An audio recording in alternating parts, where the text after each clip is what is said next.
Welcome to Snape Chat, the voice of the Snapedom, the podcast where we discuss all things Snape, always. Join us as we dive into the world of the bravest man we ever knew in art, fanfic, meta, and more, obviously. This is Snape-centric with episode 22, and we have a trio of interviews for you. First, I talk with Masaothedog, creator of the wonderful webcomic Dastardly Lemon Drops, and more. Then I chat with MissMeasured, a professional seamstress with fascinating insights on the costumes used in the movies. Lastly, I speak with Heatherlly, who has set up alwayssnape.com, a website devoted exclusively to Snape. Enjoy the show.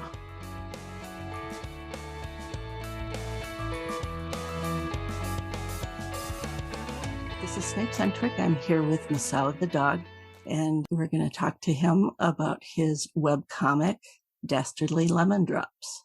Okay. Tell us a little bit about yourself. So I'm Masao, and I'm 35. I'm a gay man, neurodivergent, chronically ill, and I live in a rural Mountain West town. I spend most of my time drawing, writing, and my other hobby, which is studying foreign languages. I study Japanese, Welsh, and Brazilian Portuguese. Oh, wow. So there is actually a lot of Welsh in the comic that is neat. Oh, thank you. I like that. Yeah. So how and when did you become a Snape fan? So I was out of high school and I had been working my first full-time job for, like a little while, maybe half a year. And I was just really depressed. I wasn't doing much with my life outside of my job. I'd kind of given up on drawing, and out of nowhere, like an acquaintance sent me this fan fiction, and it was dreary, but it really teased Snary. And after reading it, I was like, I love this. I love Snary. But I had never read Harry Potter or seen the movie. Oh. And after that, I went out and I got the first book, and I started reading all the ones that had come out at the time, which I think was like the first 6. Okay. And the whole time I just, every book I loved Snape even more. Yes, me too. And like that really, it got me drawing and everything again. Oh, that's great. Yeah. What do you like the best about him? Immediately when I started reading the books, the two things that stood out to me was that, one, he was like a bad victim of trauma. He was bitter and surly and sulky. And at the time, that's like exactly what I needed. I like really related to that. And then the other thing was just how queer and feminine coded that he was, in that sort of like Disney villain kind of a way.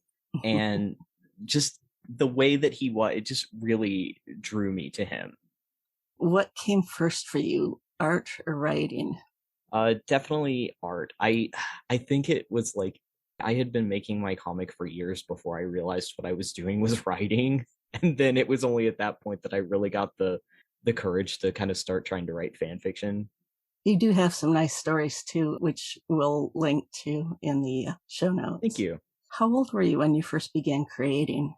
I know I was really young when I started drawing, sometime in elementary school, but it wasn't something that I got any confidence in or got really serious about until after high school. Are you self-taught? I would say mostly. Like, I've taken a few individual classes here and there, but I didn't go to art school. And when did you start creating comics? So my first big attempt at making a comic was shortly after I started reading the books. My boyfriend and I have been together like since before then, and he also draws, and we were talking about like we both liked Snoopin', and we decided to make this Snoopin' comic. It's still posted online. It's called Epic Snoopin' Burrito. We posted on DeviantArt back in the day. Never finished it, but it taught me a lot about making comics. Oh, that sounds intriguing. Oh, it's so bad though. Oh, you'll have to get a start, and then you've come up with a wonderful Dastardly Lemon Drops. Thank you. So, yeah. How do you come up with your overall ideas? Usually, I've always got like Snape stuff on the brain when I'm doing something that my mind is wandering, like cleaning, or when I was working and I didn't have anything to do. ideas would just like pop into my head. And then I have, I have my boyfriend and I have people that also write that I can hash out ideas with.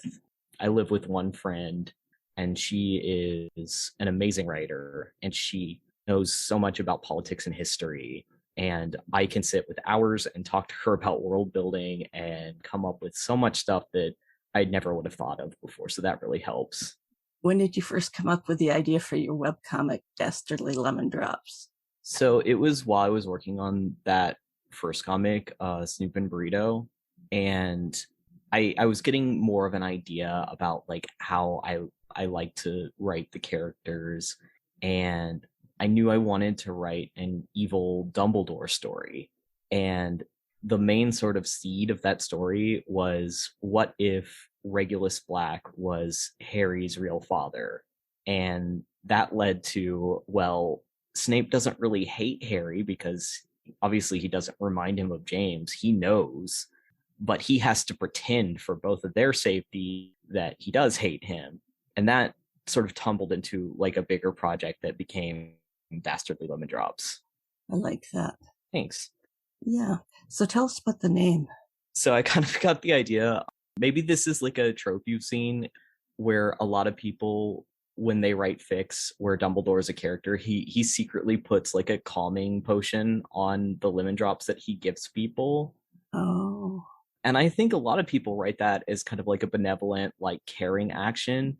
But another perspective is that you could approach that from like his way of being subtly manipulative. And that's the energy I wanted to go with. Mm-hmm. I like that. And your Dumbledore is frankly terrifying. Will he be your main villain or will Voldemort be? I kind of came up with this before I saw that you actually do have Quirrell and Voldemort actually makes an appearance at that time. Yeah. I mean, Voldemort will be in the story and he's going to be a major antagonist, but Dumbledore is the big bad, so to speak. Yeah. Yeah, I can see that. He's a scary dude. Yeah. Do you have the whole story planned out? I have like a loose outline of the story, and then as I finish each chapter, I kind of have like a series of little meetings with that friend I was mentioning, and we work out in more detail what the next chapter, like the nitty gritty of what's going to be the next chapter. Mm-hmm.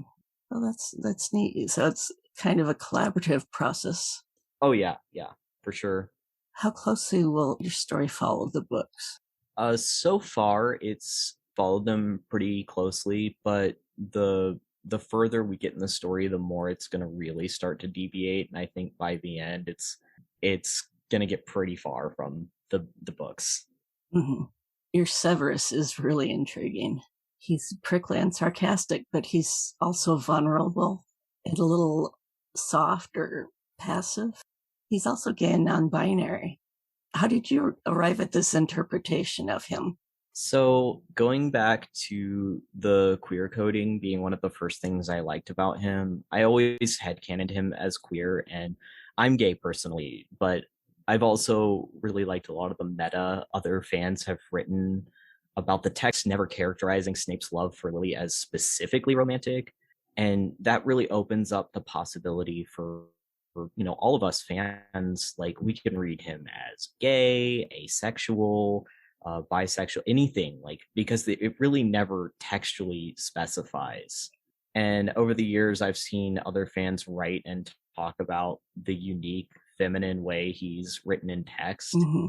To me, he feels like a character who isn't confined to a binary gender. And the more I wrote him, the more he sort of developed into a non-binary character in my head. Maybe something like a demi, like male, where he identifies more or less with maleness, but in a way that he can step outside of that as much as he wants to. It's something that is like a home base, but something that he likes to move around in proximity to. So like I think of him as using he him pronouns, which is like how I write him typically, but sometimes preferring more traditionally feminine titles like witch instead of wizard. Mm-hmm. And like as far as like the softness, I think it comes down to how I like to write his role as a spy, and as well as how young and traumatized he is. Like, he puts on this act of being confident and invulnerable, but something I noticed in the book is that he ends up being a character that we see cry and break down and be vulnerable sometimes, even though that little bit is from Harry's point of view. So when I imagine a story that focuses on him and he's around people he feels, maybe more comfortable with, I imagine him dropping that mask quite a bit more. Yeah, we actually we did a show about his trans coding and queer coding. Yeah, that was a great episode. Yeah, I really enjoyed doing that. And I mean, because it's there in the text. Absolutely, yeah. Yeah. You mentioned the comic will eventually feature the Snurry pairing. Will that be sometime until we see that? Yeah, it'll be quite some time. Snape will probably go through another boyfriend or two, maybe. And Harry has some growing up to do, so yeah. Yeah. I love the way you portray Eileen, who is, among other things, a lesbian communist hiding out in Wales. Why did you decide to make her such a rock star or strong female character? Thank you. I love writing Eileen. I wanted to see her get out of that abusive situation and really blossom. And in the books, with Severus calling himself the Half-Blood Prince, I felt like he quietly really admired her and must have seen a strength in her that other people didn't, because we see so little of her, but he obviously really sort of makes her part of his identity. So I feel like there must be something really inspiring to him there. So I love the idea of exploring the potential of that and her getting away from that situation, becoming this strong, self-assured character. And I'm definitely going to do some writing about like how she got from point A, this, abused, like quiet, meek wife, to point B, where she's sort of this really confident, take charge kind of character. And with her being like a Marxist Leninist and Severus being an anarcho-communist, I felt like their conflict over ideology kind of helps me to explore my own ideological journey in my life, which started from Eileen's point of view and has now ended up at Severus's. Yeah, that's interesting. I see there's a book that Harry steals from him talking about anarchy. Right, right. Yeah, it's actually Alexander Berkman's, I believe it's the ABC of Anarchism. Okay, yeah. And it's one of the books that sort of helped me along that journey, I guess. So Oh, that's so interesting. And yeah, I love, there's one, oh, I wish I had remembered, but where Eileen is talking about who she was hiding out with and right. different camps, including Trotskyites, I think she's, Right. was that right? Yeah, I mean, on the left we have all kinds of secularism and infighting and things like that, and I just think it's funny to imagine her like dealing with all these different people and having to get along with them. Mm-hmm. Your story also features some interesting details like Welsh culture and magical theory. Did you spend a lot of time on world building? Yeah, for sure. And I was always really interested in Wales, so I wanted to incorporate that into this project. As I started studying the language, I learned more about minority languages in general. And I liked the idea of there being a kind of minority magic in the Harry Potter world, like regional cultural magics that are treated by the ministry as being equivalent to dark magic. Right. And I guess the thing that really inspired me to look at it that way was specifically with Welsh, but with a lot of minority and indigenous languages across the world, children have been punished for speaking their first language at school or in public. And that's terrible, but it's really been a theme that has carried into my story. So Mm-hmm. Many of the characters in your story are LGBT plus mm-hmm. or people of color. How important is representation to you? Yeah, it's really important. And I think, sometimes when I'm writing the characters, like I actually kind of forget that they're not explicitly, especially like with Harry and Hermione, that they're not like explicitly the identity that I and so many other people are drawing and writing them in canon. Uh Hmm. but yeah, like representation and portraying like a lot of different identities of characters is important to me, and that's something that I hope to keep pushing like as I continue. Hmm. Yeah, I really enjoy that about your story. I'm glad. You also do other things like stories and art. How does that mesh with your work on Dastardly Lemon Drops? With art and writing, I have like a really rigid workflow, and I work on Dastardly Lemon Drops for at least an hour a day, and then unless I'm really pushing on getting a chunk of pages done, then after that hour, I'll work on my other projects. So I'll usually have like maybe one or two other projects that I'm working on at the same time. Yeah. And yeah, we'll link to your Patreon where you have, is it traditional painting that you're doing, or I don't know how to describe it? I've been doing a lot of things. I've been I've been doing some stuff in my sketchbook recently, which I stopped doing traditional art like with real media for a long time because my arthritis was just really really bad. But Oh, yeah. as I try more medical like treatments, I'm a little more able to get back to that. So I've been posting that as well as just like everything that I draw, I'll post on Patreon, and that's usually like a few weeks to months before I post it publicly. Hmm. And here's probably where I would like to take a look at a passage from Dastardly Lemon Drops. I'm trying to figure out where's the best place to start here. Is it Severus at the staff meeting? Or Oh, sure. are they at the staff meeting, or is it? The staff meeting is towards the end of the chapter. Oh, okay.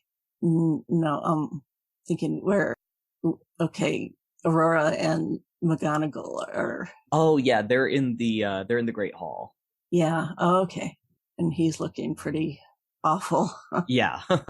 And then Minerva says, I think you should spend the night in my quarters again. Right. And he reluctantly agrees. Yeah. He doesn't like to ask for help. Uh-huh. Yeah, I know that's hard for him. And I really tried visually to convey that, he's physically not doing so well because normally he's wearing something that covers him from the neck down, Hmm. but here he's just wearing like a kind of a low cut sweater or something because, it just hurts Oh. too much to put clothes on. Hmm. Yeah. Yeah, at this point, he's recovering from his pregnancy. Yeah. And Minerva just goes in her room and fixes a bed up for him. Right. And then she says, go ahead and take a pain potion and get some sleep. I'll be right there at my desk, marking up the year's exams. Yeah. And he's like, oh, all right, whatever. Oh, poor guy. And then he thinks I can still hear him crying. Do you want to talk a little bit about it? So one of the things that I really wanted to show with this chapter is that he is being triggered. His trauma is by the sound of his baby crying. So what we have here as he's trying to go to sleep in Minerva's kind of living room of her quarters, he's remembering like the baby's first cries, but then as he starts to fall asleep, the cries of his baby turn into the cries of babies and children that he's seen be tortured and killed while he was a Death Eater. Yeah. And he sort of wakes up in terror from that. And Minerva's obviously very concerned and is trying to bring him out of it because he's pointing his wand and sort of trying to fight a Death Eater who's not there to stop that person from hurting another child, and Minerva has to pull him out of that.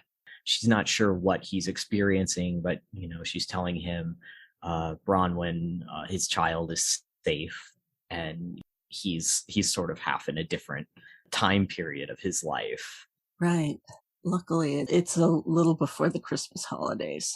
Right, right. He only has a few days of class next. So with the next scene, the I believe it's seventh year Hufflepuffs, because that's actually Tonks with the short hair that's turning in her potion and wishing him a happy Yule. Okay. I sort of wanted to establish like her appearance because she'll come up and be a character later. Oh, great. And as you know, he's finishing up with that exam. He goes straight to his office and he touches his personal port key, which is sort of modeled on the Welsh dragon on the Welsh flag.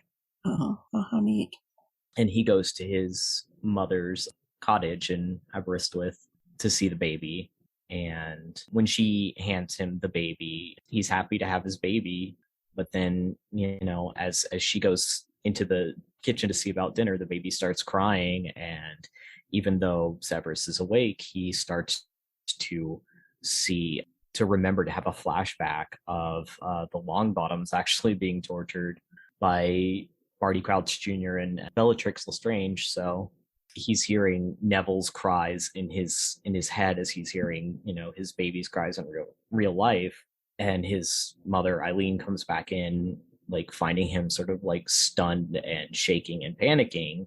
And he asks her to take the baby because he can't handle that right now.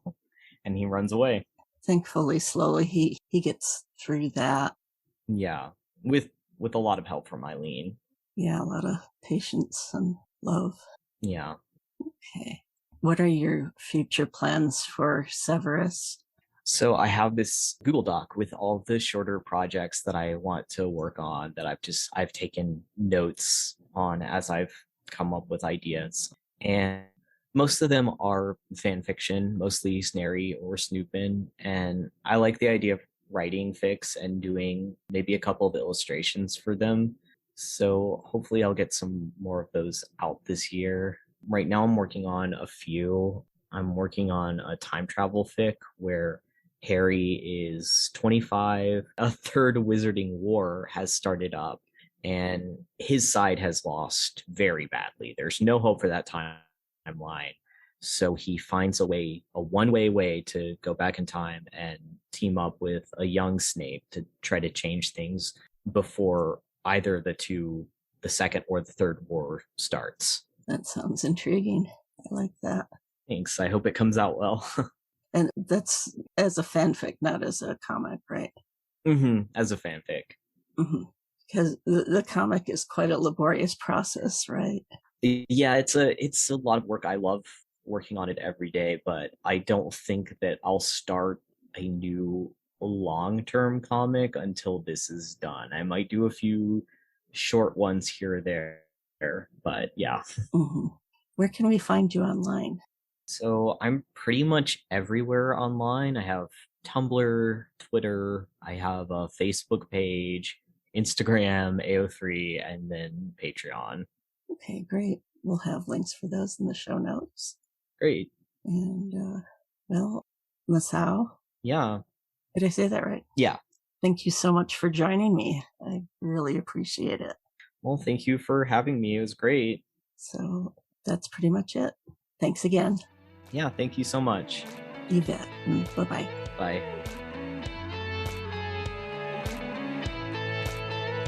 And that was our chat with Masao. You really need to check out Dastardly Lemon Drops. It's great. Go to our additional reading page for links to the comic and more.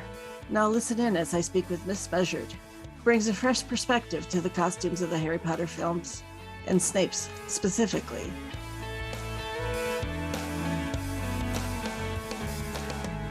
This is Snape-centric, and I'm here with MissMeasured, who is a costume stitcher in Toronto. And we're going to talk to her about her work and her feelings about costumes and the movies. Okay, tell us a bit about yourself.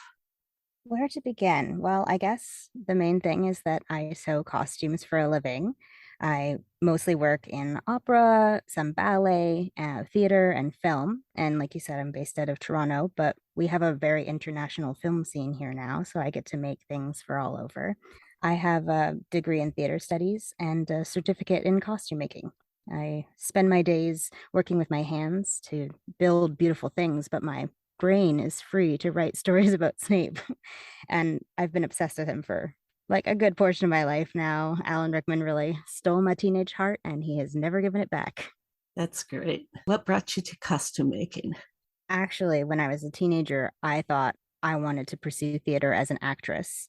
And I did. I went to university for theater. But as I delved deeper into the craft, I realized I had this intense love of costumes and it suited my anxiety personality a lot more.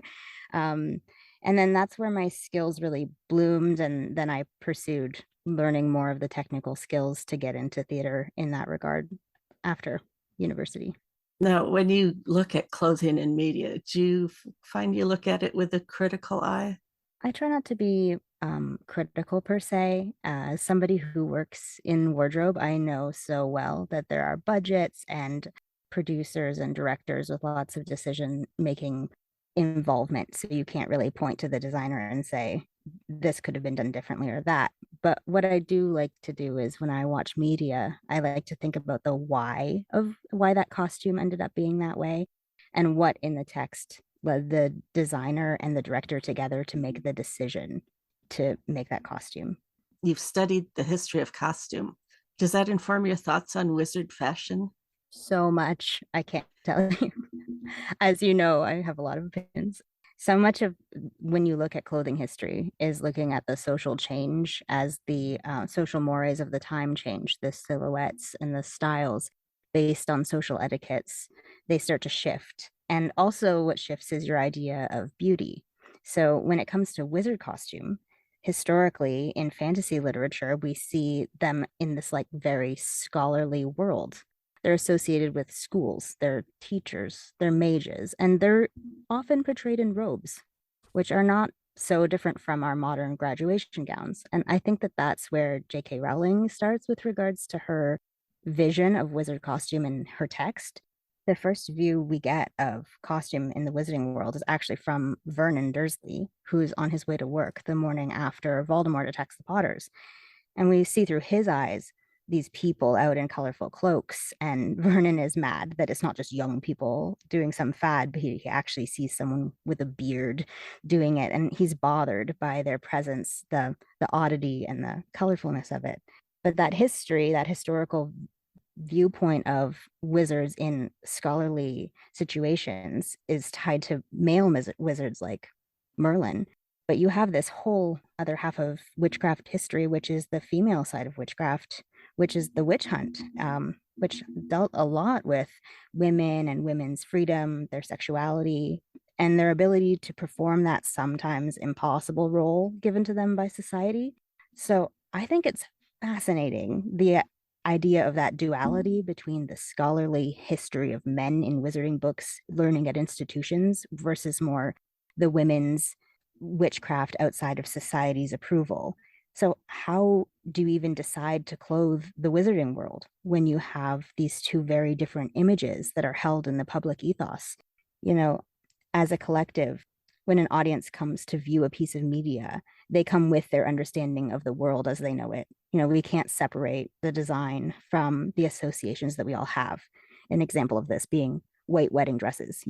Most of history, wedding dresses weren't white, but we've decided as a culture that wedding dresses are white, and now we expect this, right?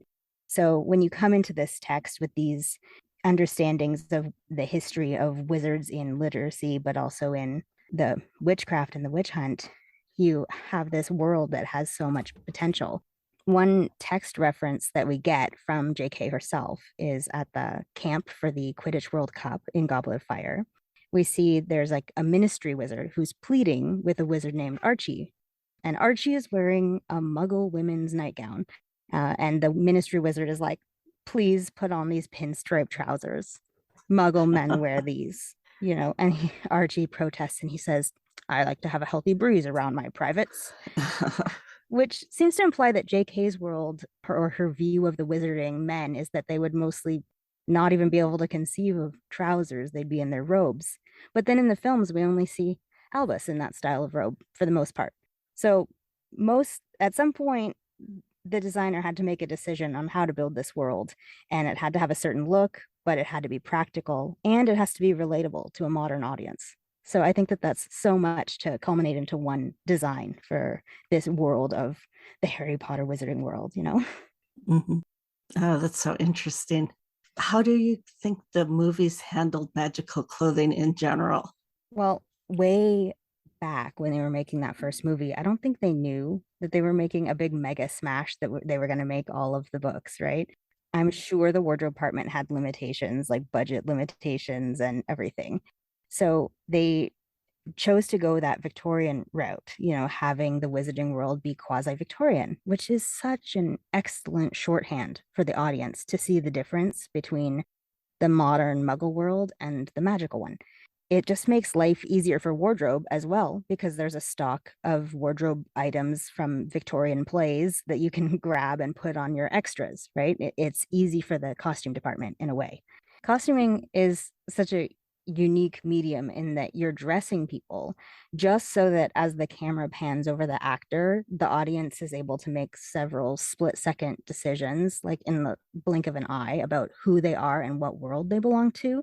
So the Victorian costume influence gives the impression that we're in the wizarding world now. Things are a little bit more antique, a little slower to change, but also more romantic and nostalgic for a simpler time. The movies do occasionally, though, give us some really unique wizarding flavor. My favorites are in Deathly Hallows Part 1, Elphias Dodge must have at least 4 collars on his outfit at Bill and Fleur's wedding. And then at Slughorn's Christmas party, we actually get to see 2 girls in matching amazing green dresses with little spikes on them. I think it's those moments that give the viewer a real taste of the possibility of mixing magic and clothing making. Anything should be possible clothing wise in the wizarding world. It takes me forever to make the simplest thing at work, but if I had a wand, I could make crazy things. But it's not financially possible to build a unique, bizarre wardrobe for a cast as large as the Harry Potter one. And moreover, you need the characters to be relatable. So the main characters, especially like the trio, are going to stay very close to the viewer in terms of like muggle clothes. Okay. And what are your thoughts on Snape's costume specifically? I think it's a miracle. It's a miracle that it came out so perfect because it was chosen so many years before we got his whole story. Yes. Like we all have heard this story about Alan Rickman making several requests of his costume, and he's the reason we get all these lovely buttons and why his sleeve comes down past his wrist and buttons up tight around his hand. You can also see when you look at his trousers a similar shape. They hug his ankle and then flare out to fit perfectly around his shoe, just like it does at his wrists. His costume has 2 parts, and they're so telling, right? First is the wool frock coat or cassock, which is so utilitarian, it's close fitting, it's no nonsense. And there's nothing that could like end up in the potions cauldron. But then you have this floating silk cotton outer robe that has all that cartridge pleating around his shoulder blades. And I think that part of his outfit performs a very different function, and that is to create space around him. Like you can imagine him like filling the hallway with these billowing robes and students rushing to like clear out of his way because you wouldn't want to accidentally step on his robe. So that outer robe is really what gives the dungeon bat his wings and also his personal space. Yes. The movies use Victorian costume influences to create the wizarding world. How do you think that plays into Snape's costume? I think it adds a very interesting layer to him. So his jacket has been described as a frock coat or a cassock. Those are very similar objects historically, but what makes his a cassock is the way that it buttons up all the way to the neck and it has a waist seam. So it very much it lives in cassock territory. And the thing about when you put the wizarding world into Victorian inspired wardrobe is you're also layering in this part of history that's associated with a rise in Christian values, especially related to purity. And priests at that time wear these cassocks and they have these same little pops of white, like Severus does at his collar and cuffs. And we as an audience carry that communal imagery into the movie theater with us. So somewhere in the back of our brains, we see that imagery in his costume, even if it's not conscious. And I think that it adds a really interesting overlay to Severus because if you think about him wearing this Victorian priest cassock, they were celibate. So putting this celibate imagery onto Snape is interesting because after we get all the information about him, we learn there is that layer of him holding himself back for this one love, whether that's an intentional part of his costume design or not. And then, more to the point, when you bring celibacy into the conversation, you are inevitably bringing sexuality into it too.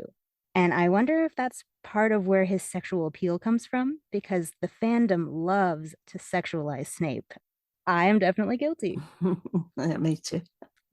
Sometimes I think it's important to think about what does the text say about the person as well, about the costume without saying it. And one of the things that we have with Severus is that JK has chosen to call him the potions master, playing on the Victorian schoolmaster phrase. But he's the only teacher at Hogwarts that we get that for. We don't really hear transfiguration master or charms master.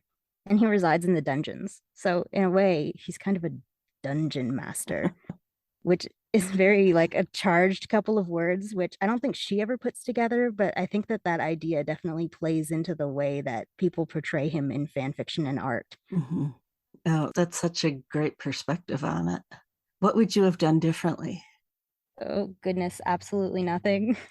Because I think of it as like a miracle that that costume fits so perfectly with what we end up finding out about the character over the course of the series. You know, he has all these buttons, he holds all his secrets in close to his chest. That costume is designed with all those buttons before we even know that he's a spy. More than a spy, he's a double agent, and he's buttoned up so perfectly. And then it's revealed that Snape's not only keeping secrets in a normal way, but he also has to master his own mind so that the Dark Lord couldn't see the truth in it. Imagine not even having your own mind as a safe space. You know, I would be buttoned up too, like all the way out to my fingers, all the way out to my toes. Plus his secrets about Lily and his past trauma. So no wonder he's so like tightly fitted in. Oh, yes. Oh, you also write fanfic. Can you tell us about that? Yeah, I'm writing two right now. One is called Stitch Witch, and that's three short parts where I imagine myself as a seamstress at Madame Malkin's, and I'm tasked with making Severus a new set of robes. I enjoy writing that one because I get to describe a little bit of the intimacy that I experience when I handle someone's garments at work. And my other one is much longer. It's my passion project, and it's very spicy. It's called The Stars on the Staircase. This story is told by a female reader, and we're drawn into Severus's life by magical forces against our control years before Harry comes back to Hogwarts. And we become very intimate friends with the potions master. And it's kind of a sexy mystery as to why the reader and Snape are connected in the way they are until much later during his time as the headmaster and the war. Okay, that's interesting. And we'll, of course, have links on the website. Where can we find you online? Yeah, you can check out my links for my AO3 profile, Wattpad, and I just joined Tumblr, and I'm MissMeasured on all three of those. Great. Okay, well, thank you so much for joining us, MissMeasured. Thank you for having me. It was so nice to talk to you. Yeah, take care.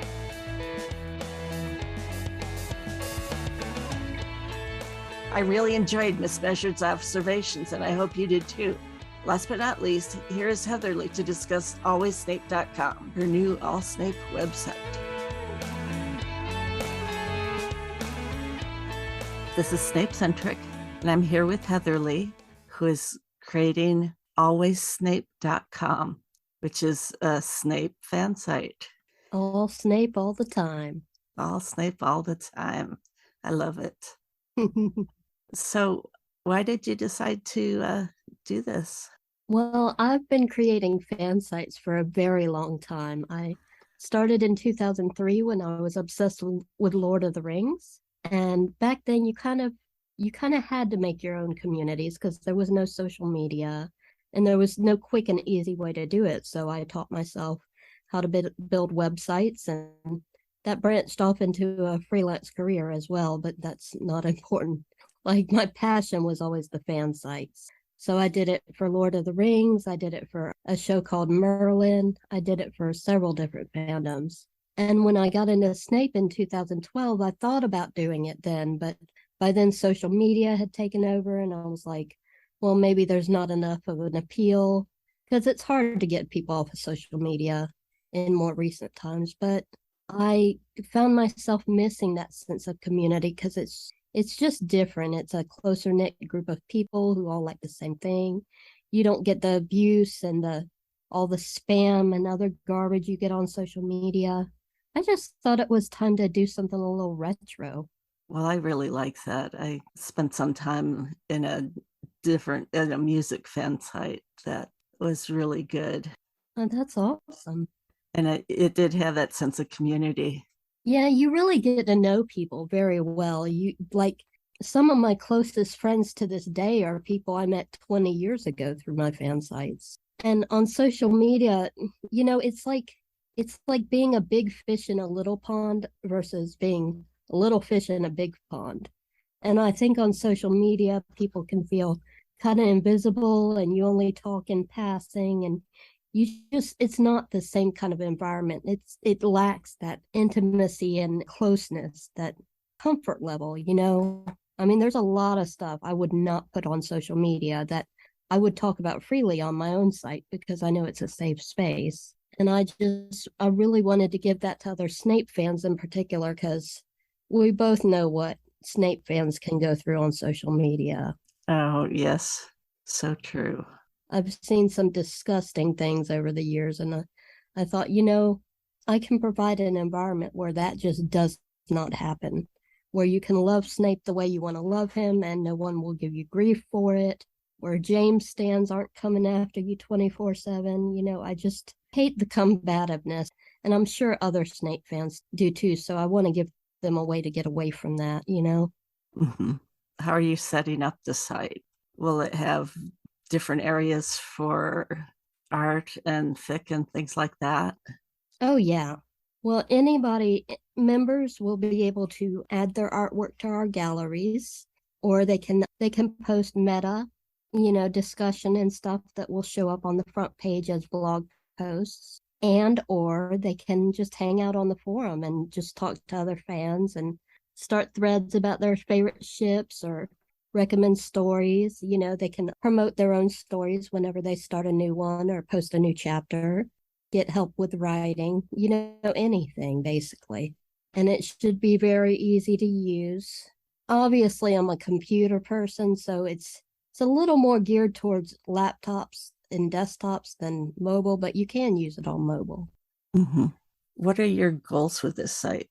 My main goal, I think, is to have one definitive Snape place, because when you search on Tumblr or Twitter or any of the social media sites, the Snape stuff is kind of spread out all over the place and you have to go through all sorts of non-Snape related stuff to get to it. And social media it's bad about permanence because there's so much stuff being posted and, posts that's 3 weeks old gets buried. So with this site, I want more of a sense of permanence. Like you can go on there, 3 years from now and still access all the artwork and everything you can get to quickly and easily. I think that's important. And my other goal is just, I don't care how big the community gets. I just want a nice community where people feel comfortable and can be creative and imaginative with other Snape fans. That sounds great. What features will it have? I mean, like I said, it's very much geared towards sharing your artwork and your meta and your fan fiction, and there will be multiple ways to do that on the site. You just sign up and you can post, basically. And it should be as easy to use as, say, Tumblr or Twitter or whatever. You don't have to know anything technical. Sounds good. Yeah, and of course, once we get a few members, I'll start planning fun stuff for different people, artwork challenges and writing challenges, and maybe we'll have some contests. I mean, with something like this, you're really starting from scratch. So part of my plan is just to let the community lead me and tell me what they want. Okay, that sounds great. So how can people get involved? Just visit alwayssnape.com. It's all one word, no underscores or hyphens or anything, just alwayssnape.com. And if you go to the site, you can find my contact info. You can email me. You can find our different social media links if you'd prefer to get in touch through there. There's multiple ways. Mm-hmm. as much as I've complained about social media, it is necessary to reach people. So we have a Twitter, Facebook page, Instagram, and a Discord. And that'll obviously people will be able to get to that once they can go on the site. So, but for now, the easiest way to get in touch with me is just to email me. And of course, you're free to put that email address in the show notes. Mhm. But yeah, any Snape fan who would be interested in being a moderator, like, keeping things chill around the site. We do need moderators, and we need fans who can contribute their creations, their fan fiction, their meta, their artwork. So if you fall into any of those categories, please get in touch. Okay. That sounds like that covers all our points. Is there anything else that you'd like to say about it? I think the final thing I would say is if you've never been part of an independent fan community, at least try it, because it really is a totally different experience and it can be very rewarding. And of course, it doesn't cost you anything but a little bit of time. Just sign up and hang out with other Snape fans. Yeah. It's great. It does sound great. Yeah. Okay. alwayssnape.com. I guess I should also say that I'm looking forward to having a centralized location for Snape fans. Oh, absolutely. Alrighty. Well, thank you, Heatherlly, for taking the time to talk with me. You're more than welcome. Have a good rest of your day. You too. Okay. Bye-bye. Bye-bye. All right. I hope you enjoyed these awesome interviews. Thanks again to Masao, MissMeasured, and Heatherlly for appearing on the show. Check out the additional reading page on our website at snapechatpodcast.com for links and more. And here we must say goodbye. We wish we didn't have to, but it hasn't escaped our notice that life isn't fair. Like us on Facebook, follow us on Tumblr and Twitter, email us or leave a voicemail. We want to hear from you. Support us on Ko-fi to help this very costly production. Many thanks to Nix for her continued work on our website at snapechatpodcast.com. Be sure to check out Care of Magical Shippers podcast. Thanks for listening. Until next time, stay snarky.